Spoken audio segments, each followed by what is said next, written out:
आपण काय माहिती आहे का, आपण प्रत्येक जीवनामध्ये गोष्टीमध्ये घाबरत असतो की आपली लाईफ काय चालली आहे, आपल्या लाईफमध्ये भरपूर काय प्रॉब्लेम्स आहेत किंवा आपली लाईफमध्ये भरपूर काय प्रॉब्लेम्स आहेत.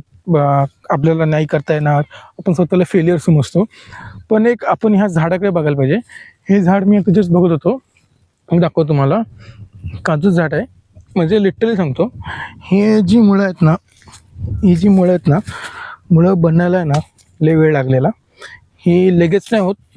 मोजून ह्या झाडाला मला तर वाटते 7-8 वर्ष लागली झाडं मोठी व्हायला.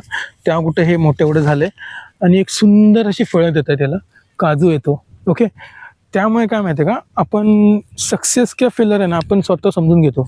टाईम लागतो कोणत्या गोष्टी, लगेच होत नाही. आपण स्वतःला टाईम दिला पाहिजे, तेव्हाच आपण या झाडासारखे मजबूत मोठे वृक्ष मोठं असे होऊ. हे अजूनही मोठं होतं, नाही असं नाही, हे मोठं होतं, अजून छोटंच आहे तसं बघायला गेलं तर, पण मोठं होणार आहे झाड कन्फर्म असतं. त्यांना हालत नाहीत, वारे येऊ दे पाऊस येऊ दे, स्वतःची मुळं मजबूत करत असतात. तसे आपल्याला भरपूर काय प्रसंग येतात की आपल्याला अडचणीत मध्ये टाकतात. ते प्रसंग आपण बाहेर कसं पडता येईल ते बघायचं आणि मजबूत व्हायचं आणि मोठं व्हायचं.